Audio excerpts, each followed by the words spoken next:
tersebut mempengaruhi dari penentuan harga yang atau penawaran harga yang teman-teman berikan. Salah satunya adalah kemarin teman-teman sudah melakukan kalkulasi investasi diri, sudah sampai mana? Kalau boleh tahu. Al, udah selesai Al ya? Formnya sudah diisi?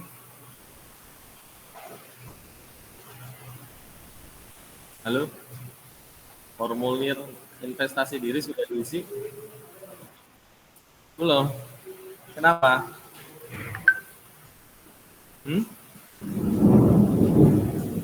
Diisi saja ya, nanti diisi saja itu formulir investasi diri. Sebisanya saja. Kemarin di kelas A ada yang menyampaikan nilai total investasi dirinya sampai dengan 4 tahun selama kuliah itu sekitar 260 sekian juta.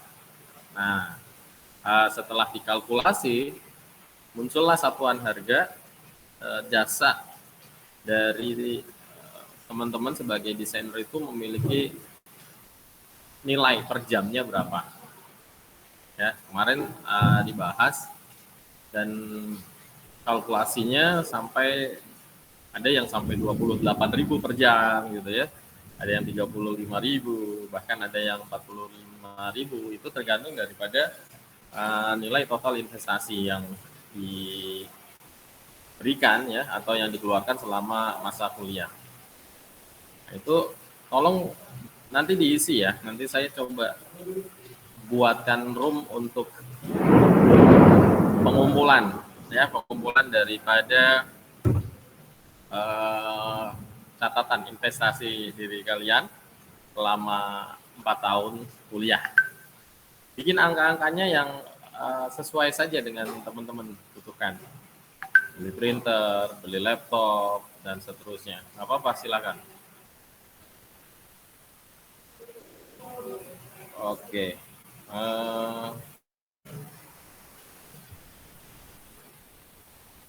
Berdoa dulu ya, kita berdoa untuk kelancaran kita pada sore hari ini. Mudah-mudahan diberikan keberkahan dan manfaatan dari apa yang kita pelajari pada sore hari ini. Doa dipersilahkan.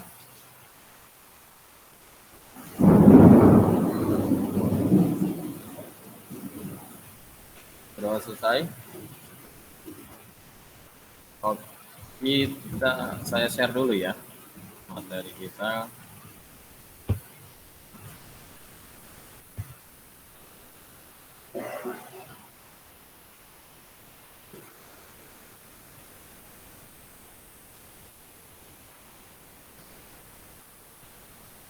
Kelihatan nggak share screen-nya? Terlihat? Kelihatan ya.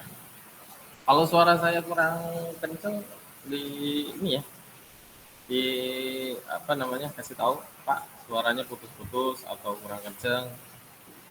Karena memang di sini kondisinya hujan lebat sekali. Baik, kita mulai dari variabel penentu harga desain. Teman-teman, dalam memberikan harga atau penawaran terhadap customer kita, tentu banyak faktor ya, banyak faktor yang mempengaruhinya.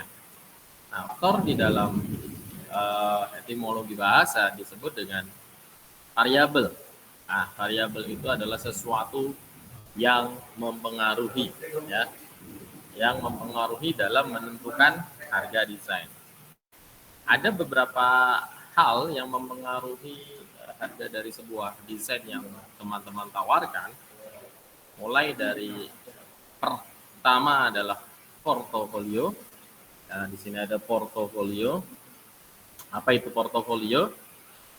Nanti kita bahas. Yang kedua ada biaya pengeluaran. Yang ketiga ada supply and demand. Kemudian ada persepsi konsumen, persaingan, skala bisnis klien, teknis pekerjaan, tingkat kesulitan atau deadline, dan kepribadian desainer. Ini ada hal non teknis sebenarnya, tapi ini berpengaruh juga ternyata. Yang terakhir adalah sikap klien. Nah, sikap klien juga ini non teknis, tidak bisa dinilai secara penilaian yang punya angka, nanti tergantung daripada sudut pandang teman-teman sebagai desainer. Baik, kita mulai dari yang portofolio. Dalam hal portofolio, teman-teman, kita tahu bahwa portofolio itu adalah kumpulan karya. Ya, beberapa waktu yang lalu saya sampaikan, kalau teman-teman ingin memiliki nilai jual yang tinggi, maka orang akan melihat dari sudut pandang apa yang Anda hasilkan. Ya. Dan apa yang Anda hasilkan itu termuat dalam sebuah kumpulan hasil karya tersebut yang kita sebut dengan portofolio. Jadi portofolio ini adalah kumpulan karya desainer yang menampilkan minat, bakat, kualitas, gaya, dan model metode dalam berkarya. Jadi teman-teman, si klien ini ketika teman-teman memberikan penawaran berbasis portofolio, ini akan dengan mudah, kalau saya sebagai customer Anda punya portofolio, ini saya akan membaca, oh ternyata Anda punya passion desainnya seperti ini. Kemudian punya kualitasnya seperti ini, punya gayanya seperti ini. Nah, itu bisa menjadi penilaian tuh teman-teman ya. Makanya dari awal sampai sekarang saya ketemu teman-teman selama 3 semester ya. Ini masuk ke 3 semester ini. Saya selalu mengatakan di awal, aktualisasi diri dengan berkarya, menghasilkan karya. Nah, ini untuk apa? Capaian portofolio. Karena dengan portofolio itu, teman-teman akan memiliki rasa percaya diri untuk menawarkan jasa yang teman-teman punya, skill, ya, hard work, pekerjaan apa yang Anda punya, pekerjaan apa yang Anda bisa, itu akan dengan meyakinkan untuk ditawarkan. Oke ya, bisa dipahami ya. Kemudian yang kedua, ini biaya dan pengeluaran. Kalau ini faktor teknis, jadi real, bahwa ketika kita mengeluarkan effort biaya pengeluaran yang tinggi di dalam proses mendesain tersebut, maka semakin mahal pula harga desain. Ini sepakat ya, tidak ada yang membantah atau tidak ada sanggahan. Semua orang sepakat. Kita modalnya besar, biayanya besar, pasti dijual dengan harga yang mahal. Ya, kecuali dalam tanda petik ada yang kita sebut dengan promosi gitu. Nah, ini kalau promosi beda lagi. Memang promosi ini adalah bagian dari strategi bisnis, mengenalkan, sehingga di dalam upaya mengenalkan itu memang membutuhkan biaya, tidak dilihat dari prosesnya, tidak dilihat dari pengeluarannya, tapi dilihat dari hasil yang akan dicapai. Jadi promosi itu orientasinya adalah hasil yang akan dicapai. Berapapun biayanya, berapapun pengeluarannya, perusahaan akan dengan dalam tanda petik ya, dengan sukarela dia akan mengeluarkan uang untuk promosi. Jadi beda konsep. Tapi kalau teman-teman melakukan proses desain bukan dalam tanda kutip melakukan promosi, tentu linear ya. Kalau biayanya tinggi, maka pengeluarannya juga tinggi, maka semakin mahal harga desain. Oke, clear ya. Kemudian supply and demand. Supply and demand itu kaitannya adalah dengan tuntutan klien. semakin tinggi tuntutan klien, maka semakin mahal harga desain. Kita tahu bahwa banyak tipikal klien ya yang tuntutannya banyak juga ada, tapi ada juga yang dalam tanda petik menyerahkan semuanya kepada desainer, ya.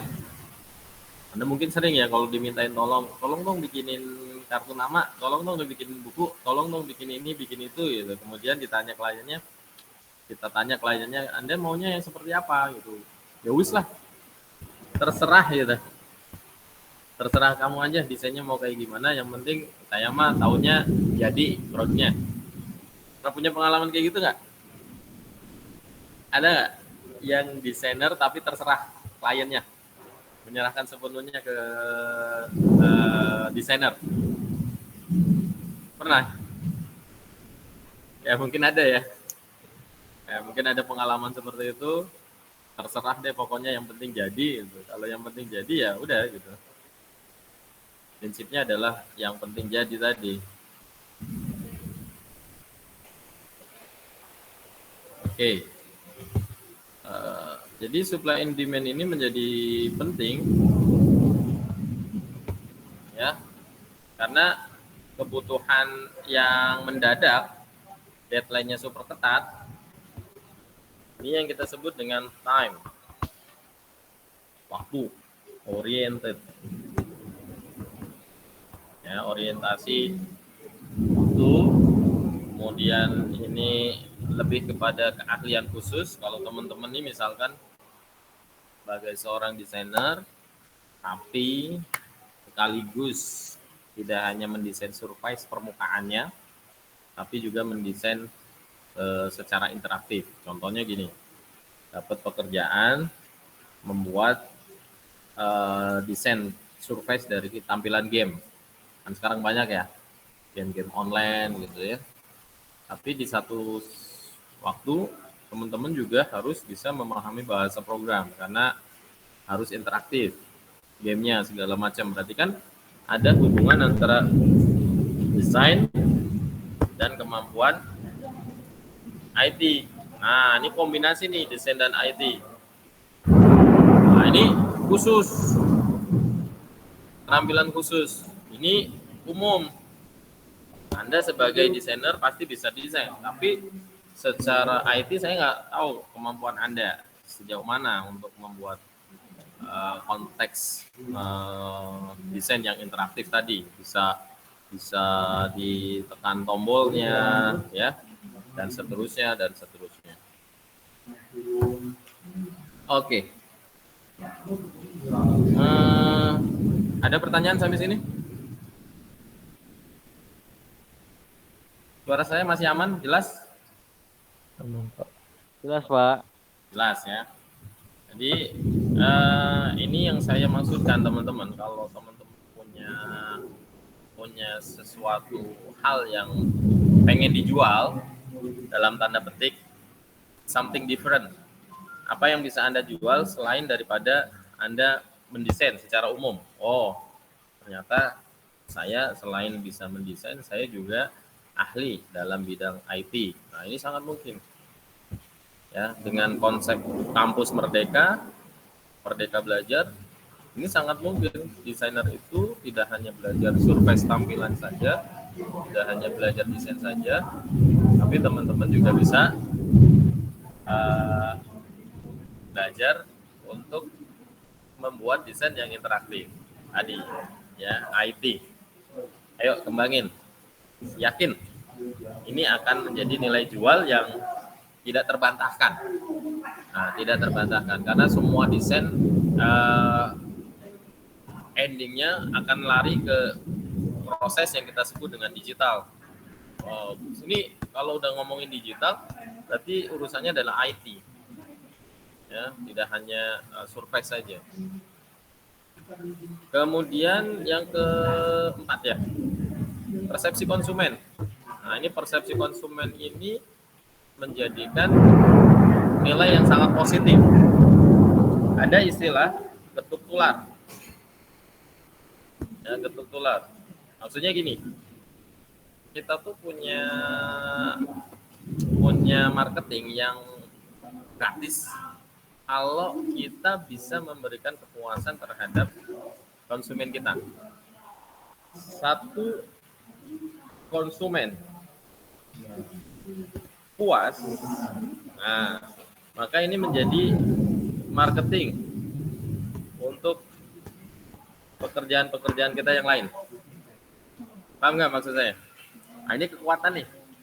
Makanya akan menjadi persepsi yang positif ya dari klien tentang desainer ketika Anda punya prinsip harus memberikan kepuasan terhadap konsumen atau layanan Anda. Sehingga ini akan menjadi marketing. Gratisan nih. Ini yang kita sebut dengan kekuatan getuk tulang. Kemudian semakin terkenal kalian, gitu ya, semakin citranya positif, Anda akan semakin diberikan ruang, tempat untuk menjadi desainer yang memiliki value. Nilainya menjadi tinggi, gitu. Ya, nilainya menjadi tinggi. Nah, kalau yang ini persaingan. Kita sudah bahas ini ya, persaingan itu sesuatu yang tidak bisa diindahkan, sesuatu yang tidak bisa dihilangkan, dan menjadi sesuatu yang tidak mungkin dihindarkan. Karena apa? Karena kita hidup pada konstelasi ya, pada konstelasi sosial. Di dalamnya semua orang akan bersaing, ya, bersaing dengan menawarkan jasa yang dalam tanda kutip murah harga desainnya, ya, murah harga desainnya.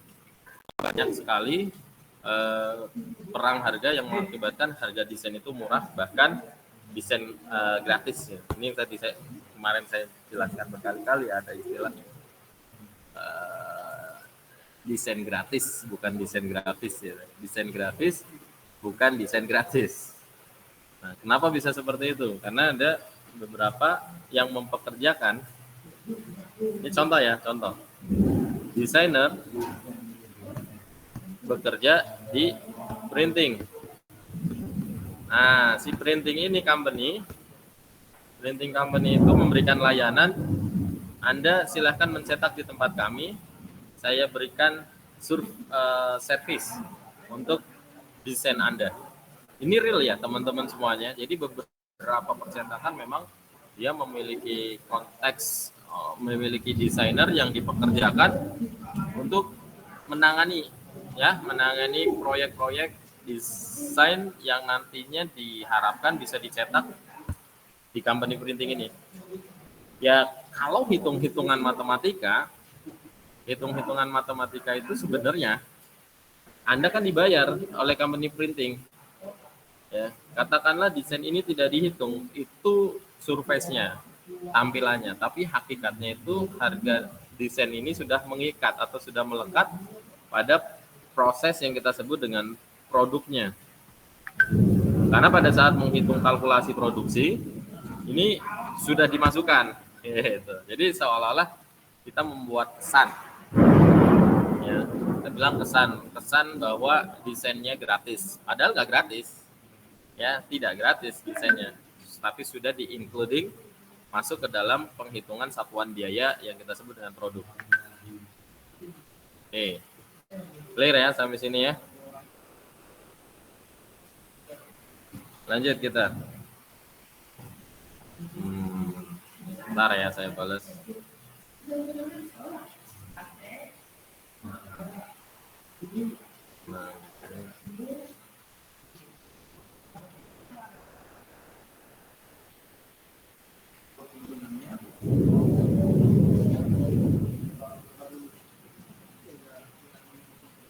Oke, lanjut ya. Yang ke-6 ya, skala bisnis klien. Teman-teman kan ini lagi nggarap PBL ya. PBL-nya UMKM.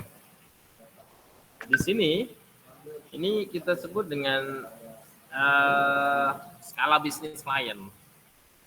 Kadangkala kita bisa memberikan besar harga itu dari tingkat atau kemampuan si klien itu sendiri.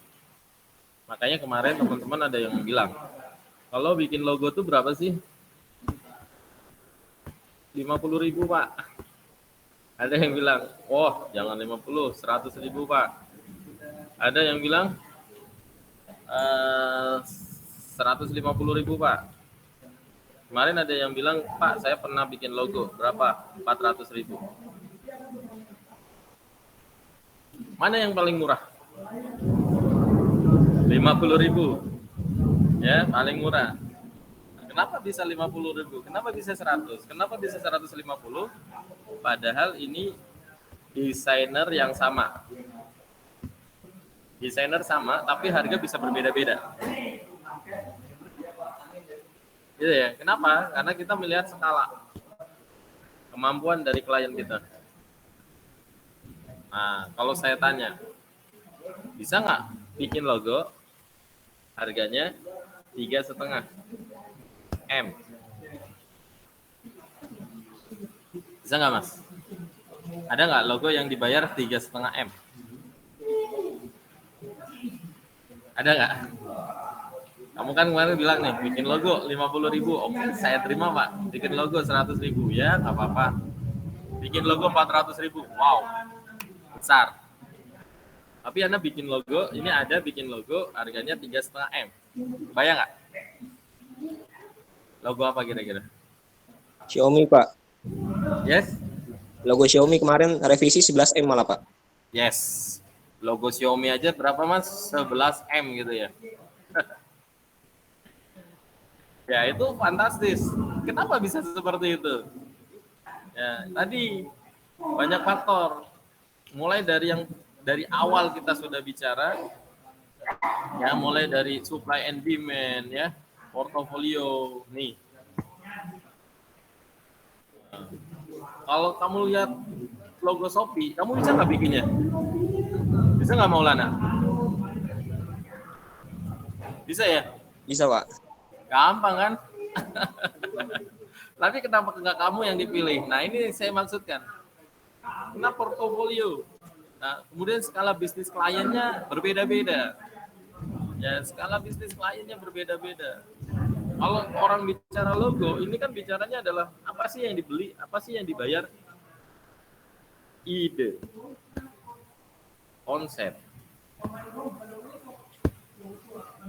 ya, filosofi gitu, semacam lah ya. Nah ini kan itu yang dibeli, itu yang dibayar. Kenapa bisa sampai 11 M? Skala perusahaannya. Wajar ya, wajar sekali. Ternyata banyak sekali ya logo-logo itu kalau kamu perhatikan mungkin ya logo perusahaan besar. Kok begitu doang? Kok begitu doang ya? Padahal kalau dilihat dari kemampuan membuat, Anda mungkin lebih jago membuatnya. Tapi bagaimana merangkai sebuah ide, konsep, dan berkata-kata dalam filosofi itu yang sebenarnya nilai jualnya luar biasa tinggi. Makanya kemarin saya berasumsi gini, teman-teman itu nggak cuma dibikin handal dalam hardware ya, tapi sebenarnya teman-teman itu harus punya kemampuan yang kemampuan asah, ya, kemampuan pikir, dan kemampuan untuk kalau orang aksi itu retorika gitu ya. Kemampuan dalam membuat retorika. Kenapa? Desainer tuh perlu berretorika. Kalau enggak Anda nggak bisa jualan. Jualan Anda nggak laku. Jualan Anda masuk pasar yang dalam tanda kutip menengah ke bawah, yang cuma dia butuhkan, saya nggak butuh retorika. Saya hanya butuh wujud nyata, kan gitu ya. Label itu nyata, kemasan itu nyata. Tapi ketika kamu membuat kemasan itu untuk marketnya si Shopee tadi, bisa jadi nilainya miliaran gitu ya.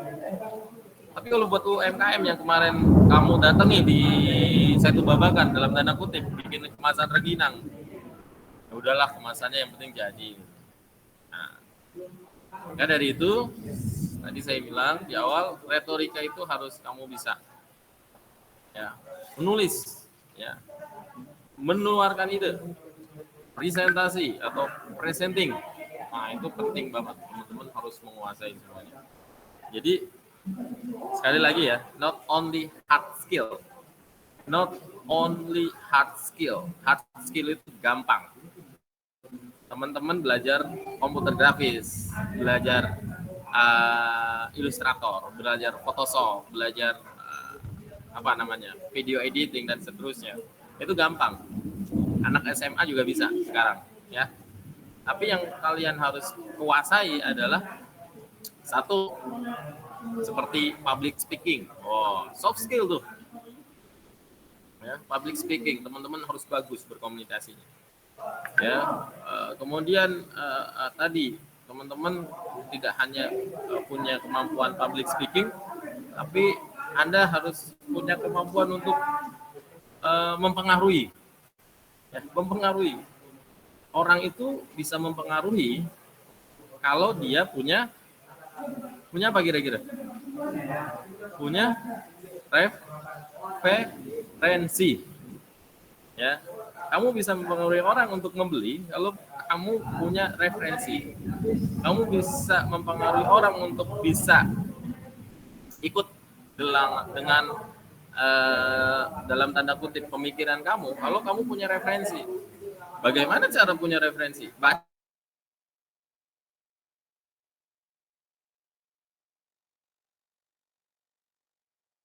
Untuk mempengaruhi hanya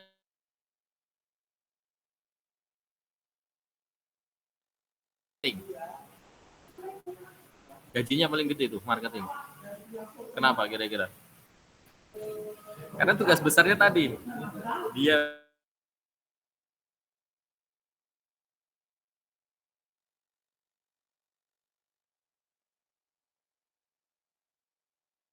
kalau sekarang bahasanya influencer gitu ya, influencer gitu.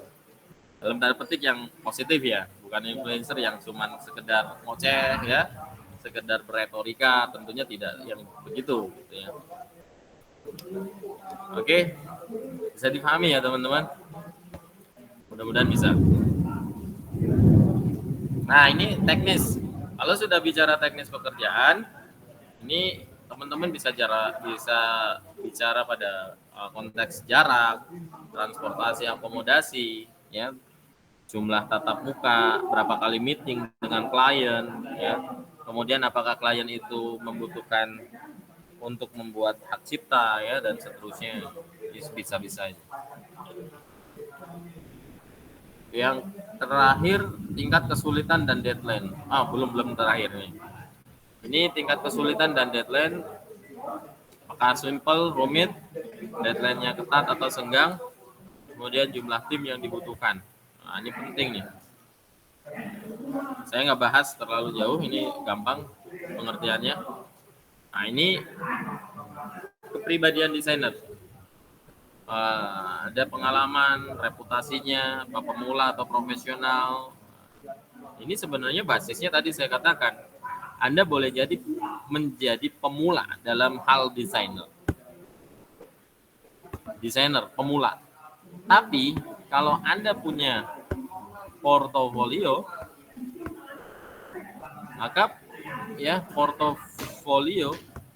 maka walaupun pemula, Anda punya pengalaman yang tidak diragukan. Dasarnya ini.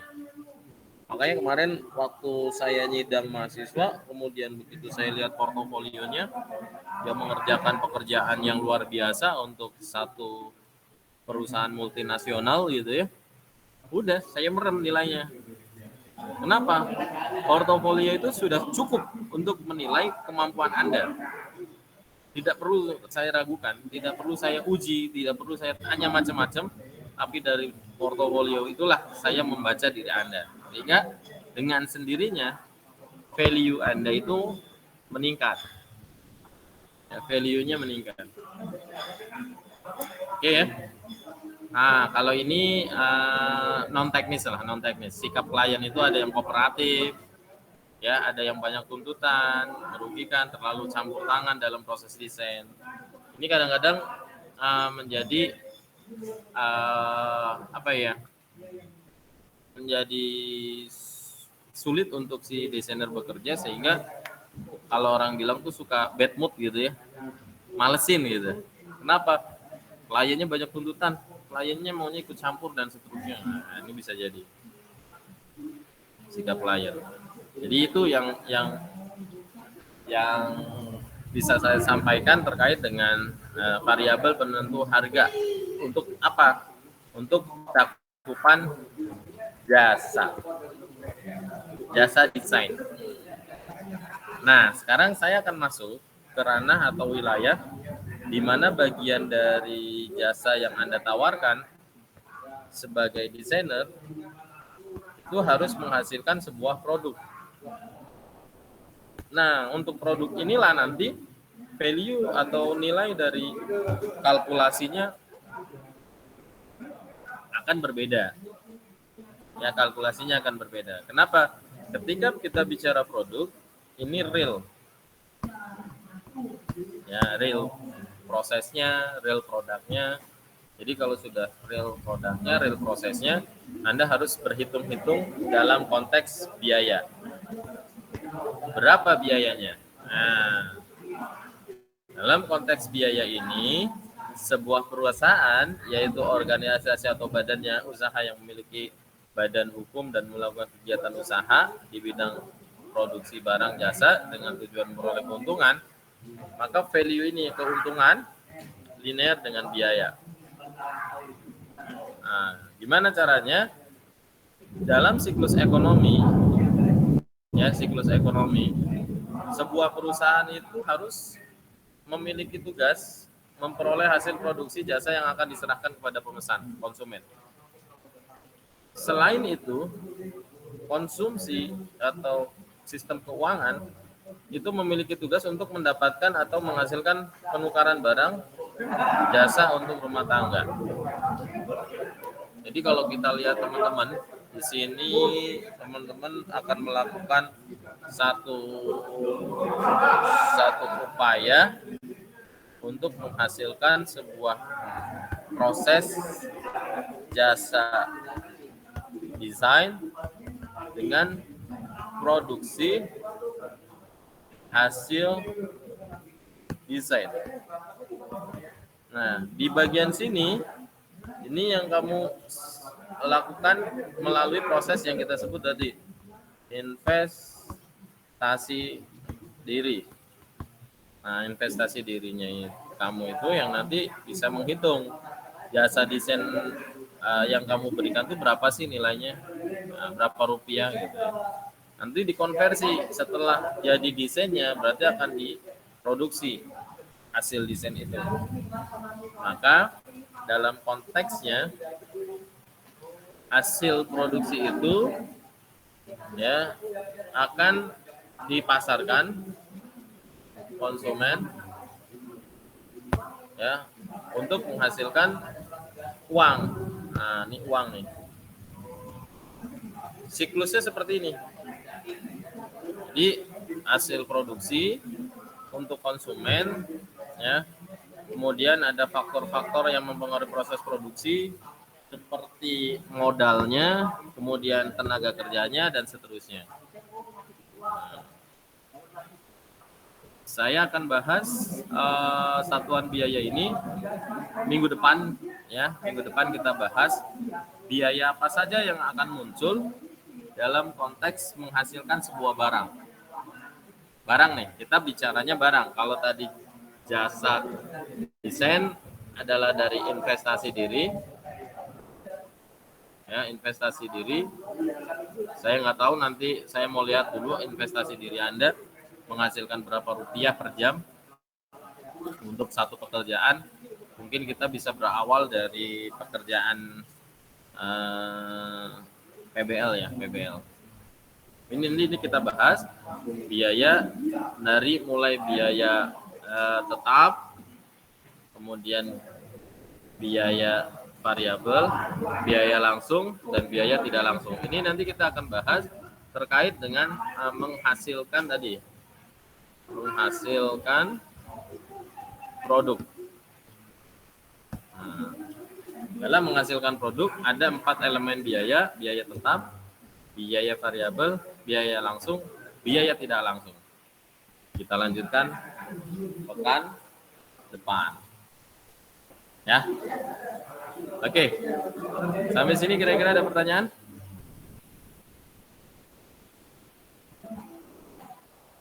Ada yang ingin didiskusikan barangkali? Silakan. Cukup?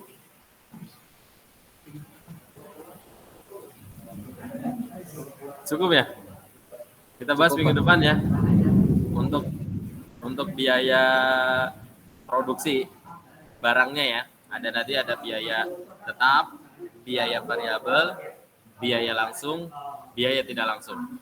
Nah, nanti jadi linear teman-teman. Setelah jasa desainnya sudah kamu hasilkan dalam konteks PBL, setelah itu kan akan diproses menjadi barang, dan ketika berwujud dengan barang itulah nanti kan kita hitung satuan biaya yang muncul itu biaya apa saja ya, kira-kira begitu.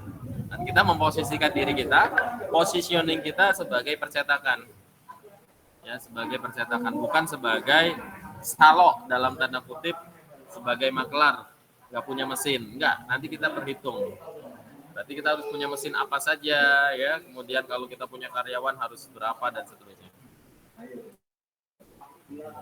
Mudah-mudahan minggu depan kalau ada kesempatan kita ketemu secara offline, ya. Kalau belum berkesempatan ya online lagi ya. Mudah-mudahan tidak mengurangi esensi dan substansi perkuliahan kita pada pekan-pekan ini dan pekan yang akan datang lah ya. Saya pikir ini saja. Terima kasih atas ya. Absen. Coba saya cek. Izin ya? Oke. Bagus, terima kasih sudah diingatkan. Harusnya jam berapa ya Mbak Gita ya? Salah ya? DGP kan ya? DGP. Sorry.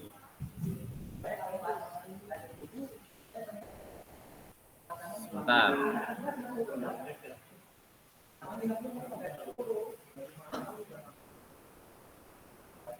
Per minggu ke 5. Benar ya jamnya ya? Oke. Kita cek dulu. Oke. Nadila Doji, ada? Ada, Pak. Ada. Muhammad Supri. Hadir, Pak. Hadir. Aldifa. Hadir, Pak. Hadir. Yasmin. Hadir, Pak. Andrea.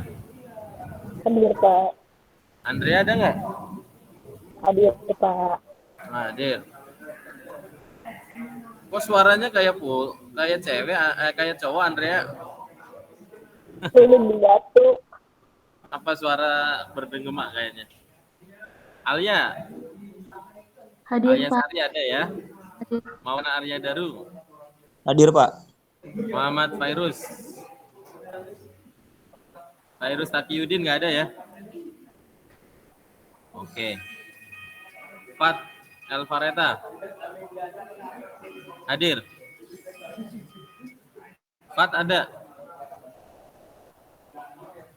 Halo, agak kenceng suaranya karena saya agak hujan deras banget.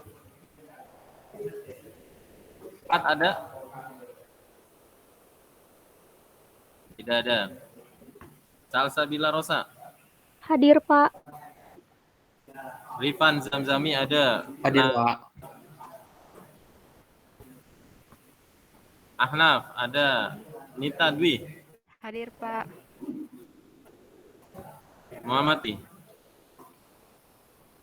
Raden Ayas. Hadir, Pak. Aldo Giat Mangapul. Hadir, Pak. Alia Sabrina. Oke. Adek Pangestu. Hadir, Pak. Nusaibah Hanifah. Hadir. Hadir. Oke. Siapa? Sudah. Coba cek lagi. Alia Sabrina sudah tadi. Cek lagi Alia. Oke Alia. Terima kasih atas kehadirannya. Mohon maaf kalau ada kekurangan ya, karena suara saya hujan cukup deras di sini. Mudah-mudahan ada manfaatnya. Selamat sore. Assalamualaikum warahmatullahi wabarakatuh. Waalaikumsalam warahmatullahi wabarakatuh. Terima kasih Pak. Baik ya.